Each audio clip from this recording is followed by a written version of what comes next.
guys, I have come up with a video today which talks about financial planning.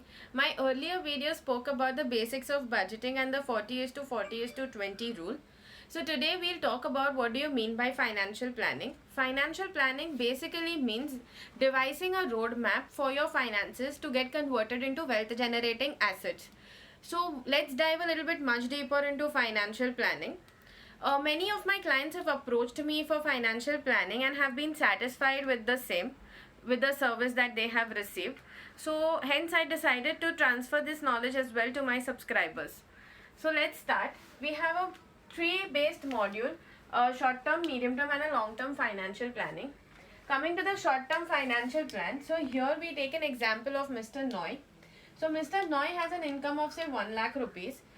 There is around 30% tax which is there on his income. After deducting 30%, we have around 70% amount which gets transferred to his business or personal account.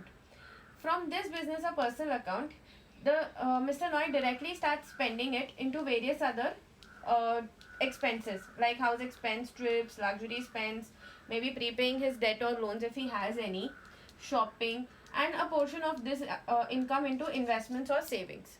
However, here Mr. Noy does not allocate the percentage of expense to each and every head. Hence, here there could possibly be a chance of him having a higher expenditure under house expense or maybe a higher luxury spend and a lower proportion of income being diverged into investments or savings.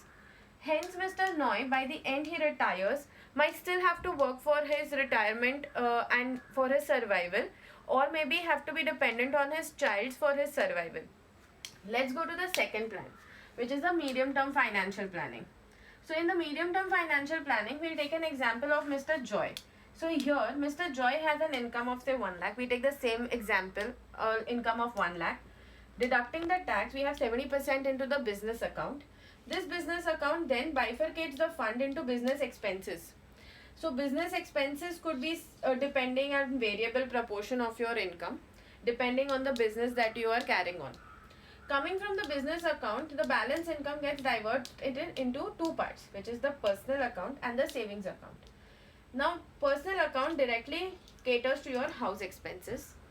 Now, the savings account can get diverted into various other savings like ULIP, maybe insurance, maybe metals like gold, silver, etc. Now, what would be the difference between the medium term and the short term financial plan? So, the short term financial plan does not have the bifurcation of each income or the percentage of income into each expenses. Medium term financial planning bifurcates his income into various percentages for his personal savings and business expenses, and hence he would live a comfortable life over the longer period of time, and hence he would remain joyful. Coming to the long term financial planning, so here we take an example of Mr. Roy. Now, what do you mean by long term financial planning? When I mean to say long term, means that this kind of a financial model will help you to leave income or wealth for your ancestors or legal descendants as well. Now coming here, so we have the income of say 1 lakh which gets divided into various heads. So maybe 30% goes to your personal account, maybe 30% gets transferred to your business expense, 20% to your tax, and the balance 20% gets transferred to your financial hub. Now what do I mean by financial hub? Financial hub is the hub from where income will generate itself into another income and maybe create wealth here. So this is the wealth creating hub basically. So now let's see, when you have a savings account here, it gets divided into various other investment activities.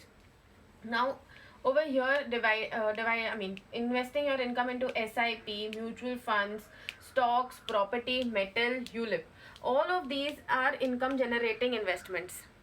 Coming to insurance, it's very important because it provides a cover or insurance to your family. It gives a benefit cover to your family. Coming to the fund account is required for bonding of your family. So hence all of these activities that you would be conducting would lead to a much more satisfying or a comfortable life due to this financial hub. This will also create an income which will help your legal descendants or leave wealth for your legal descendants basically. So in the end, if we go to C, Mr. Noy will remain annoyed by the time he reaches his retirement. Mr. Joy will remain joyful because he'll be comfortable through his entire life up till retirement and might have some funds remaining for him for his retirement survivals. However, Mr. Roy, he would be the most royal since he would have funds for himself as well and also for his legal descendants. Hence, if you like my video and the knowledge that I have imparted, please like, share and subscribe. Thank you so much.